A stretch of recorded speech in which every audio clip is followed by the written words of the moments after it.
Every time you tell somebody to fast, or every time you tell somebody to have a gap of 8 hours between their meals, the question that arises all the time is, I can't do that. Am I allowed to snack? So you can imagine you eat now to satisfaction, and then you need to eat 8 hours later after the gut has digested, has absorbed, and then the energy is taken to the liver for further metabolism. And then now the gut has to clean up, because just like a room, when you've used it, you have to clean it up. So the gut cleans up, and then now it rests. Once it rests, it's ready for the next meal. But what do we do most of the times? We eat even after 3 hours. Some of you starve at 3 hours of eating. Imagine that. You starve at 3 hours of eating. How bad is your gut?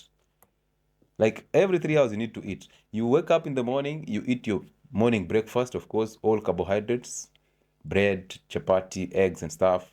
And then you move to work at 9. And by the way, I think most government offices are actually making people sick because they serve tea at 10 a.m. So if you ate your breakfast at 8, 2 hours down the line, you're even hungry. You're yawning in that office, and everybody's wondering what is happening.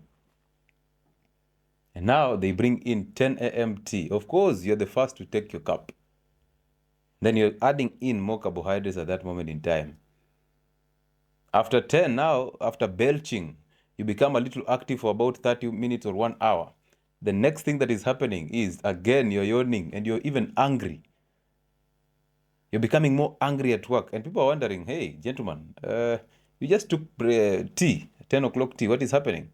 You don't even understand, because you're wondering, how is it possible that I'm still working and yet it's 12:30, it's lunch hour, I need to go and eat. That's why most of people close the doors to the clients. Even in hospitals, the windows are closed, the pharmacies are closed, and everybody's rushing to eat.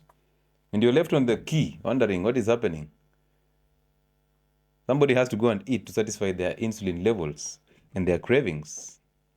So now you run to go and eat at 12:30. Now you take a lot of time, around 12:30 all the way to 3. You're just eating and making stories. You've forgotten you even have work to do.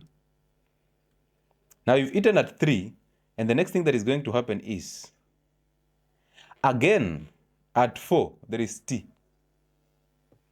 So you take your tea, and then later on you eat your supper at around 8 when you get home. So how many meals are those? How many hours are there between meals? And most of you think when you snack, you've not eaten. Listen, the body does not understand snacking. The body knows you ate. So if you snack between your meals, you're thinking you're snacking. It's just a banana. It's just 2 eggs. It's just 2 smokies. It's just groundnuts. The body is counting that as a meal. And as you eat, you produce insulin, of course. So what we are fighting is the insulin. We want your insulin to be very low so that you can actually maintain your levels of fat burning. You can also maintain your cravings and hunger. You can actually take control over your hunger.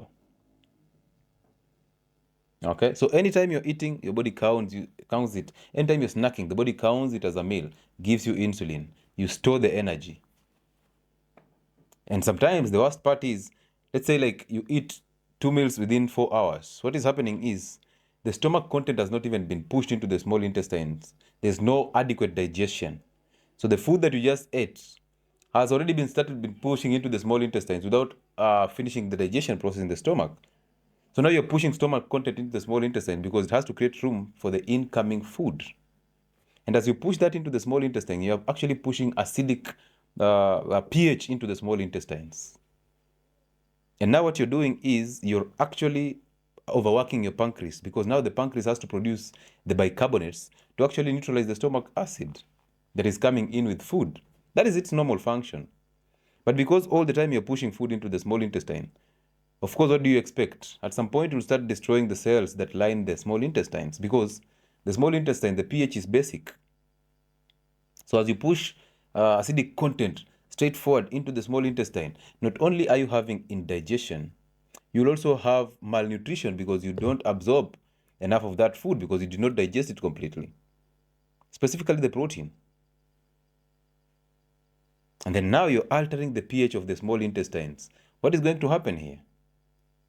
You're going to actually destroy some of the cells, the epithelial cells that line the small intestines.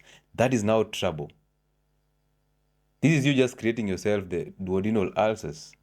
This is you actually preparing yourself for inflammatory bowel syndrome. This is you getting the colitis.